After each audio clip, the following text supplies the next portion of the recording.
दिवाली के अगले दिन कार्तिक शुक्ल प्रतिपदा को अन्नकूट उत्सव यानी गोवर्धन पर्व मनाया जाता है। इस दिन भगवान के निमित्त भोग और नैवेद्य बनाकर भोग लगाया जाता है, जिन्हें 56 भोग कहा जाता है। मान्यता है कि गोवर्धन पर्व मनाने से मनुष्य की लंबी आयु होती है और इसी के साथ ही उसके जीवन से दुख दूर होते हैं।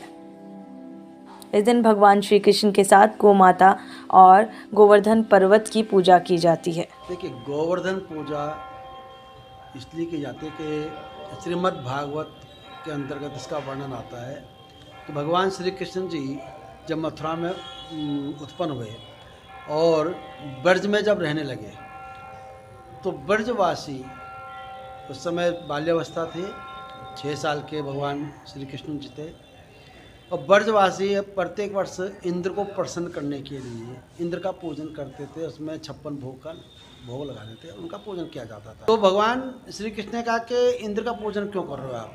क्योंकि गाय को चारा खिलाने वाला गोवर्धन पर्वत है जो रास्ते उनको दे रहा है, जहाँ से गाय हमारी पल रही है, तो आप गोवर्धन का पूजन क्यों नहीं करते? तो उन्होंने कहा कि सब ब्रजवासियों ने कहा कि हम तो अभी तो उनका पूजन करते हैं, इससे भगवान इंद्र रुष्ट हो जाएंगे, नाराज हो जाएंगे। उन्हें कहा वो कहीं नाराज़ नहीं होते, उनके नाराज़गी छोड़ो, और ये तो साक्षात हैं। तो ठीक है, सब ने सलाह करी, ब्रजवासियों ने मिलकर के गोवर्धन का पूजन प्रारंभ किया। तो गोवर्धन जी का जब पूजन प्रारंभ किया तो भगवान कृष्ण जी ने अपने आप को उस स्वरूप में ढाल दिया। इधर वो बाल्यावस्था में थे, उधर गोवर्धन बैठ कर के वो प्रसाद जो भोग लगाए वो खा रहे हैं, जो भोग लगाए वो खा रहे हैं। तो ब्रज गोपालवासी जो थे, हमारे जो ब्रजवासी थे, जो बालक थे, उन्होंने कहा भाई कहते हैं ये तो गोवर्धन महाराज सभी प्रसाद खा लेंगे तो हमारे लिए क्या बचेगा? 56 भोग है, जिसको भोग लगा रहे हैं, जो हम चढ़ा रहे हैं वो गोवर्धन जी खा रहे हैं। अभी तक क्या ऐसा हुआ?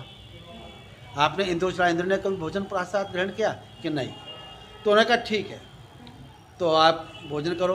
अब इंद्र महाराज जी देख रहे हैं कि इंद्र महाराज जी ने देखा कि भाई मेरा पूजन होता है, मेरा ये तो भोग नहीं लगा, क्यों क्या बात है, आज ब्रजवासी मेरा पूजन नहीं कर रहे हैं। तो उन्होंने कहा क्या आए देखने वो? तो उन्होंने कहा अच्छा, ये तो गोवर्धन जी की पूजा कर रहे हैं और कृष्ण जी जो है गोवर्धन जी की पूजा कर रहे हैं, मेरे पूजन का त्याग कर दिया, मेरा पूजन नहीं किया उन्होंने, अब इनको दंड मिलना चाहिए। तो दंड के लिए उन्होंने आदेश दे दिया वायु को, जल को, कि आप जाओ और ऐसी भयंकर वर्षा करो आप वहाँ पर कि ब्रजवासी सब डूब जाए।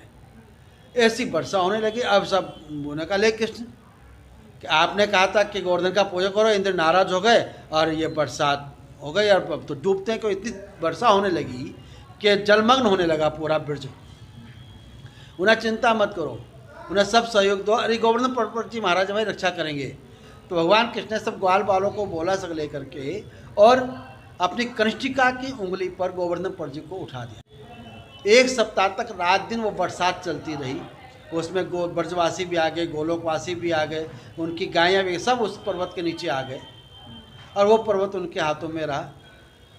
उस दिन से जब फिर इंद्र महाराज 1 हफ्ता बाद अब तो पर डूब क्या होगा, अब तो गोलोक नहीं बचा होगा, तो आए देखा उन्होंने कि अच्छा ये तो सब सुरक्षित हैं। तब उन्होंने इंद्र ने कहा कि ओह मेरे से बहुत बड़ी त्रुटि हो गई, गलती हो गई, ये तो भगवान साक्षात नारायण हैं, कृष्ण स्वरूप में तो लीला के लिए यहाँ पर आए हुए, तो भगवान साक्षात हैं कि मैं क्षमा चाहता हूँ। तो उन्होंने क्षमा मांगी, फिर गोवर्धन नीचे आए। उस दिन से गोवर्धन पूजा पर्वत का पूजन हो गया। लोकल 18 के लिए देहरादून से हिना आज़मी की रिपोर्ट।